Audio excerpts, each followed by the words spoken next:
බුදුරජාණන් වහන්සේ සම්බුදු බව දේශනා කරද්දී ඒක විශ්වාස කළා කොණ්ඩඤ්ඤ. ඒ අමා ධර්මයේ අහගෙනදී අන් අයගේ හිත චංචල වෙන්න ඇති.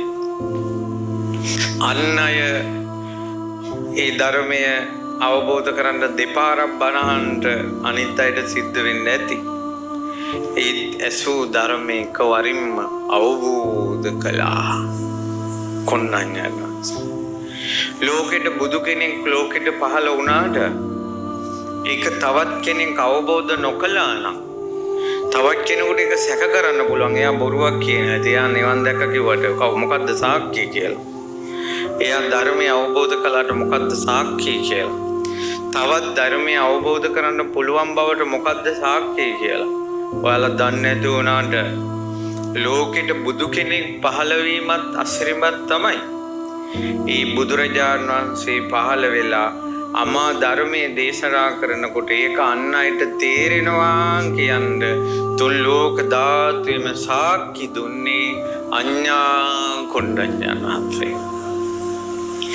ඒක තවත් කෙනෙකුට අවබෝධ කරන්න පුළුවන් කියලා සාක්ෂි දුන්නේ කවුද? අඤ්ඤා කොණ්ඩඤ්ඤ වහන්සේ. බුදුරජාණන් වහන්සේගේ බුද්ධ කෘත්‍යයට සාක්ෂි දුන්න මහා මුනිවරයා අඤ්ඤා කොණ්ඩඤ්ඤ මහරහතන් වහන්සේ. සම්බුදු බවට සාක්ෂි දුන්න මුනිවරයාටයි මේ කටන ජීවරයයි. මේ කටන ජීවරයයි. බුදුරජාණන් වහන්සේ අවබෝධ කරපු ධර්මයට සාක්ෂි දෙන්න තව කෙනෙක් ඉන්නවා. අඤ්ඤා සිවතබෝ කොණ්ඩඤ්ඤෝ. අඤ්ඤා සිවතබෝ කොණ්ඩඤ්ඤෝ. කොණ්ඩඤ්ඤන් අවබෝධ කළා නේව. කොණ්ඩඤ්ඤන් අවබෝධ කළා නව. මා අවබෝධ කරපු නිර්වාණය ඈත තියා දැක්කා කියලා මගේ බුදුරජාණන් වහන්සේ උදන් වෙනවා. උදාන පහල කළා. අපි උදෙසා නෙවෙයි මේ අඤ්ඤා කොණ්ඩඤ්ඤ මහරහතන් වහන්සේට. මේ මිහි මණ්ඩලේ තවත් මිනිස්සෙක් ධර්මය අවබෝධ කළා.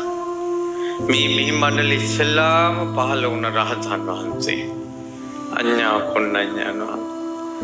මිහි මණ්ඩලේ පහළ වුණ ඉස්සලාම රහතන් වහන්සේ. උන්වහන්සේ තමයි සංසාරයෙන් එතරට වැඩිය පළවෙනි එක්කෙනා ශ්‍රාවකයන් අතර. උන්වහන්සේ තමයි නිවන් සෝය විඳපු පළවෙනි කෙනා ශ්‍රාවකයන් අතර. මේ තමයි බුදුරජාණන් වහන්සේ කරා අමා නිවනට සොයාගෙන ඉන්න විමුක්ති දරුවන්ගේ ඉස්සලාම ඇවිල්ලා බුදුරජාණන් වහන්සේ වැළඳගත්ත දරුවා අඤ්ඤා කොණ්ඩඤ්ඤ. බුදුරජාණන් වහන්සේ චිර රාත්‍රඥෝ ධර්මය අවබෝධ කරගෙන බොහෝ රාත්‍රී ගත වෙච්ච අමා නිවන වැඩිපුරම භුක්ති විඳ ශ්‍රාවකයා කියන අදහසින් අඤ්ඤා කොණ්ඩඤ්ඤන් වහන්සේ අගතනතුරු ලැබුවා. බුදුරජාණන් වහන්සේ ළඟට නිවන් සුව විඳ කෙනා.